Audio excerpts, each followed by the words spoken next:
چکنی کرتا ہے یار، بہت چکنی کرتا ہے. اب یہ کہہ بھی رہے، دوسرے بیٹے سن بھی رہے، ہنسی بھی ہو رہی ہے، ہاں بھی دوسرا ہی بول.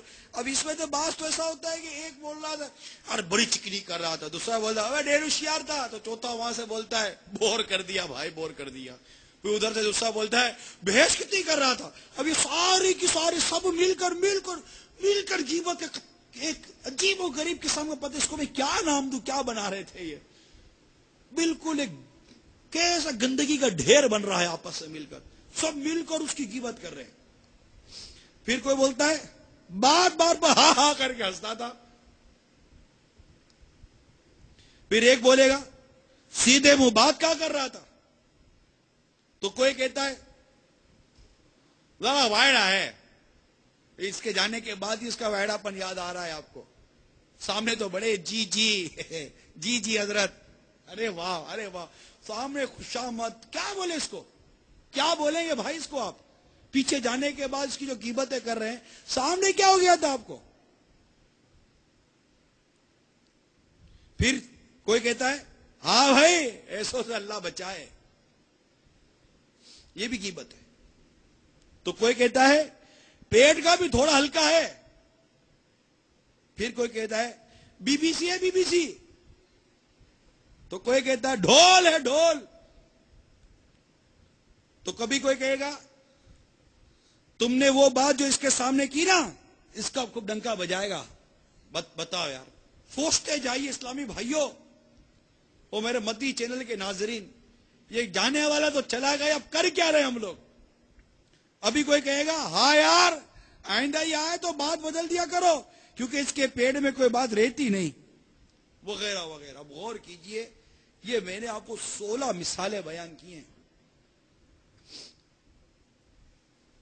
غیبت بڑا گناہ ہے کہ 16 حروف کی نسبت سے بیٹھک سے اٹھ کر جانے والے کی غیبت کی 16 مثالیں یہ آپ نے ابھی سنی. جائزہ لے لیجئے، ان باتوں کا جائزہ لے لیجئے. اور وہ تانبے کے ناخن، نوکیلے ناخنوں والی روایت، چھاتیوں سے لٹکے ہوئے لوگوں والی روایت، اس پر غور کر لیجئے. غیبت کی تباہ کاریاں جو ایک نظر میں 21 تباہ کاریاں جو بیان ہوئی، اس پر غور کر لیجئے. ہماری بیٹھکوں پر غور کیجئے. ایک تو بیٹھتے ہیں تو بیٹھ کر غیبتیں، ایک کی برائی، اس کی برائی، اس کی برائی، تو اس کی چگلی، اس کی دل آزاری، اس کی ہنسی مذاق، تو فلم چڑھانا، یہ کرنا وہ کرنا، وائی تباہی. اللہ اکبر. بیٹھے کدھر آدمی، سمجھ نہیں آتی، سمجھائے کس کو، کوئی سمجھنے کے لیے تیار بھی نہیں ہے. آپس کا ماحول ایسا ہمارا آپس کا بنا ہوا ہے کہ کوئی سمجھانے بیٹھتا ہے تو کہتا ہے ہاں پتہ ہے تو بہت شریف آدمی ہے، نیک ہو گیا، پتہ مجھے نیک ہو گیا. کیسا عجیب دور ہے کہ اگر کوئی نیکی کی بات سمجھا بھی رہا ہے، چلے بھائی آپ اس کو نیک نہیں سمجھ رہے، ابھی تو ایک نیکی کی بات کر رہا ہے نا، ابھی تو سمجھا رہا ہے کہ بھائی نہیں کرو، یہ برائی ہے، کیوں برائی کر رہے ہو. اس کو اس وقت تو توفیق نصیب ہوئی کہ وہ برائی کو برائی سمجھ رہا. اگر ہمیں کہہ رہا ہے کہ بھی برائی مت کرو، غیبت کر رہے ہیں، تو اب ہم نے یہ بیٹھک کی جو 16 مثالیں سنی کہ بیٹھک سے اٹھ کر جانے والے کی. اس سے پہلے کئی اور عنوانات پر غیبت کے متعلق بیانات ہوئے ہیں، جس میں اور بھی کئی غیبت کی مثالیں بیان ہوئی ہیں مختلف مواقع پر بولی جانے والی. اس وقت جو بیٹھک سے اٹھ کر جانے والے کی 16 مثالیں بیان ہوئی، اور اسلامی بھائی اس پر غور کر لے اور اس طرح کی دیگر مثالوں پر غور کرے، وغیرہ وغیرہ کر کے بات بیان کی گئی ہے کہ جانے والے کی برائی کرنے کی حاجت کیا ہے، چپ ہو جائے. نیت کر لیجئے انشاءاللہ تعالی ان تمام تر برائیوں سے، ان تمام تر جملوں سے بچتے رہیں گے. حضرت سیدنا عبداللہ بن عباس رضی اللہ تعالی عنہما سے روایت ہے کہ سرور کائنات شاہ موجودات صلی اللہ تعالی علیہ وسلم نے معراج کی رات جہنم میں ایسے لوگ دیکھے جو مردار کھا رہے تھے. استفسار فرمایا، یعنی پوچھا اے جبرائیل یہ کون لوگ ہیں؟ عرض کی یہ وہ ہیں جو لوگوں کا گوشت کھاتے یعنی غیبت کرتے تھے اور انتہائی سرخ اور نیلے رنگ کا ایک آدمی دیکھا تو پوچھا اے جبرائیل یہ کون ہے؟ عرض کی یہ اونٹنی کی کونچیں یعنی ٹانگیں کاٹنے والا ہے۔ تو میٹھے میٹھے اسلامی بھائیوں، بظاہر غیبت کرنا آسان ہے، مگر یاد رکھیے جہنم میں مردار کا گوشت کھانا کوئی چھوٹی سزا نہیں۔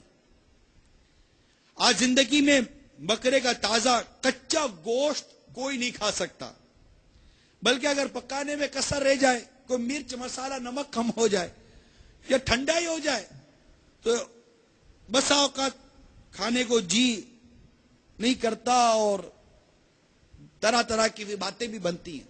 اب ذرا تصور کیجئے کہ کچا گوشت، وہ بھی ذبح شدہ نہیں، مردار، پھر حلال حیوان کا نہیں، مرے ہوئے انسان کا، ایسا گوشت بھلا کون کھا سکتا ہے؟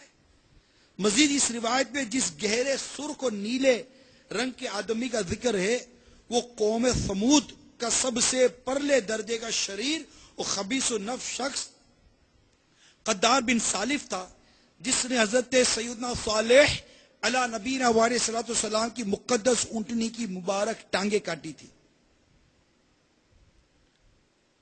صلو علی الحبیب۔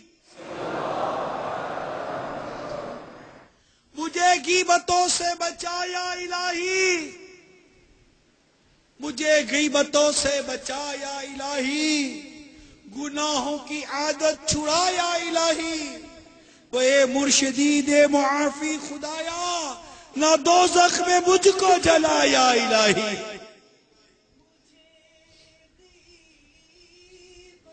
مجھے غیبتوں چغلیوں بدگمانی، مجھے غیبتوں چغلیوں بدگمانی کے آفات سے تو بچایا الہی، کی آفات سے تو بچایا الہی۔ معراج کی رات ہے، قبولیت کی رات ہے۔ ایک گھروں میں بیٹھ کر غیبتیں کرنے والوں، دوستوں میں بیٹھ کر غیبتیں کرنے والوں، اب غور کیجئے کہ اب غیبت سے بچتا کون ہے اور غیبت کس قدر بھیانک اور تباہ کن ہے۔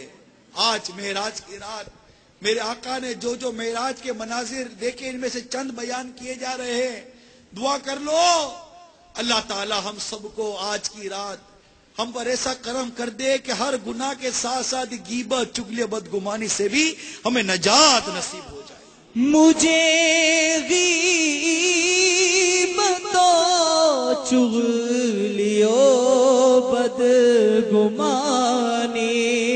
میرے اللہ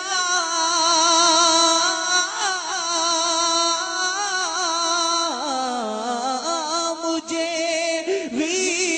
غیبتوں چغلیوں بدگمانی کیا فات سے تو بچایا الہی، کیا فات سے تو بچایا الہی۔ آمین بجاہ النبی الامین صلی اللہ تعالی علیہ وآلہ وسلم۔ صلو علی الحبیب۔ محبوب رب العباد عز و جل صلی اللہ تعالی علیہ وسلم کا ارشاد سنیے، غیبت اور چغلی ایمان کو اس طرح کاٹ دیتی ہے جس طرح چرواہا درخت کاٹ دیتا ہے۔ کیسی